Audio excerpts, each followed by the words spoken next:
ನಮಸ್ಕಾರ ನಮಸ್ಕಾರ ನಮಸ್ಕಾರ. ನಿಮ್ಮ ಪ್ರೀತಿಯ ಆರ್ ಮ್ಯೂಸಿಕ್ ಮಸ್ತ್ ಮಜಾ ಮಾಡಿ ಕಾರ್ಯಕ್ರಮಕ್ಕೆ ಸ್ವಾಗತ ಸುಸ್ವಾಗತ. ಇವತ್ತಿನ ನಮ್ಮ ವಿಷಯ ಕ್ರಿಕೆಟ್ ಮತ್ತು ಜಾಹೀರಾತು. ನಮ್ಮ ಕ್ರಿಕೆಟ್ ಪ್ಲೇಯರ್ಸ್ ಏನಿದ್ರೆ ಒಂದು 5 ವರ್ಷಗಳ ಕಾಲ ಯಾವುದೇ ಆಡ್ಸ್ಗಳಲ್ಲಿ ಜಾಹೀರಾತುಗಳಲ್ಲಿ ಕಾಣಿಸ್ಕೋಬಾರ್ದು ಅಂತ ಬಹಳಷ್ಟು ಜನ ಹೇಳ್ತಾರೆ. ಇದ್ರ ಬಗ್ಗೆ ನಮ್ಮ ವೀಕ್ಷಕರು ಯಾವ ತರ ಮಾತಾಡ್ತಾರೆ, ಯಾವ ತರ ಪ್ರತಿಕ್ರಿಯೆ ಕೊಡ್ತಾರೆ ನೋಡೋಣ ಬನ್ನಿ. ಇವತ್ತಿನ ನಮ್ಮ ಫಸ್ಟ್ ಕಾಲರ್. ಹಲೋ ನಮಸ್ಕಾರ, ಯಾರು ಮಾತಾಡ್ತಿರೋದು? ನಾನ್ ಚಿತ್ರ ಅಂತ ಮೈಸೂರಿನಿಂದ ಮಾತಾಡ್ತಾ ಇದ್ದೀನಿ. ಹಾಯ್ ಚಿತ್ರ ಅವರೇ, ಏನ್ ಮಾಡ್ಕೊಂಡಿದ್ದೀರಾ? ನಾನ್ ಸಾಫ್ಟ್ವೇರ್ ಇಂಜಿನಿಯರ್. ವಾವ್, ಸಾಫ್ಟ್ವೇರ್ ಇಂಜಿನಿಯರಾ? ಓಕೆ, ಸಾಫ್ಟ್ವೇರ್ ಇಂಜಿನಿಯರ್ ಆಗಿ ಇಟ್ಕೊಂಡು ನಿಮ್ಮ ಅಮೂಲ್ಯವಾದ ಟೈಮ್ ಅನ್ನ ನಮ್ ಜೊತೆ ಮಾತಾಡಕ್ ಕಳೀತಾ ಇದ್ದೀರಾ, ತುಂಬಾ ಥ್ಯಾಂಕ್ಸ್. ಹೇಳಿ, ಇವತ್ತಿನ ವಿಷಯ ನಿಮ್ಗೆ ಗೊತ್ತಲ್ಲ? ಅಯ್ಯೋ, ನಂಗೆ ಕ್ರಿಕೆಟ್ ಬಗ್ಗೆ ಇಂಟ್ರೆಸ್ಟೇ ಇಲ್ಲ ಕೃಷ್ಣ. ಅದ್ ಸರಿ, ನಿಮ್ ಪ್ರೀತಿಯಲ್ಲಿ ಕಾಣ್ತಾನೆ ಇಲ್ಲ. ಯಾವ ಪ್ರೀತಿ?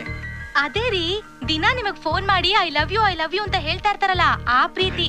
ಅಯ್ಯೋ ಮೇಡಮ್, ಅವೆಲ್ಲ ತಮಾಷೆಗೆ, ಅದನ್ನೆಲ್ಲ ತಲೆಗೆ ಹಾಕೋಬೇಡಿ. ಸಾಕ್ ಸುಮ್ನೆ ರೀ, ಕಿವಿಗ್ ಹೂ ಇಡ್ಬೇಡಿ. ಅವಳ ಐ ಲವ್ ಯು ಅಂದ ತಕ್ಷಣ ನೀವ್ ಲೈನ್ ಕಟ್ ಆಯ್ತು ಅಂತ ಡ್ರಾಮಾ ಮಾಡೋದು ನಮ್ಗೇನ್ ಗೊತ್ತಾಗಲ್ಲ ಅನ್ಕೊಂಡ್ರಾ? ಅಯ್ಯೋ ಡ್ರಾಮಾನಾ? ನನಗ್ ಗೊತ್ತು ರೀ, ನೀವ್ ಸುಮ್ನೆ ಎಲ್ಲಾ ಹುಡ್ಗಿರ್ನು ಮೇಲ್ ಹತ್ತಿಸ್ತೀರೇ ಹೊರತು ನೀವ್ ಯಾರ್ ಕೈಗೂ ಅಷ್ಟ್ ಸುಲಭವಾಗಿ ಸಿಕ್ಕಾಕೊಳಲ್ಲ. ನಿಮ್ಮನ್ ಮದ್ವೆ ಆಗೋ ಹುಡ್ಗಿ ರಿಯಲಿ ತುಂಬಾ ಲಕ್ಕಿ. ನಾನೊಂದ್ ಮಾತು ಹೇಳ? ಹೇಳಿ ಮೇಡಮ್. ಆ ಹುಡ್ಗಿ ಸಕ್ಕದಾಗ್ ಮಾತಾಡ್ತಾಳೆ, ನೀವು ಚೆನ್ನಾಗ್ ಮಾತಾಡ್ತೀರಾ. ಇಬ್ರಿಗೂ ಬೊಂಬಾಟ್ ಜೋಡಿ. ನೀವ್ ಅವಳನ್ನೇ ಲವ್ ಮಾಡ್ರಿ. ಅಯ್ಯೋ ಸುಮ್ನಿರಿ ಮೇಡಮ್, ಲವ್ ವಿಷಯದಲ್ಲಿ ನಾನು ತುಂಬಾ ದಡ್ಡ ಅಂತ ಗೊತ್ತಾಗಿ ಆ ಹುಡುಗಿ ಈಗಾಗಲೇ ಟ್ರ್ಯಾಕ್ ಚೇಂಜ್ ಮಾಡಿರ್ತಾಳೆ. ಇಲ್ಲ ಕೃಷ್ಣ, ನಿನ್ ಕತೆ ಕೇಳಿದ್ಮೇಲೆ ನಿನ್ ಮೇಲಿನ ಪ್ರೀತಿ ಇನ್ನೂ ಜಾಸ್ತಿ ಆಯ್ತು. I love you, really I love you Krishna.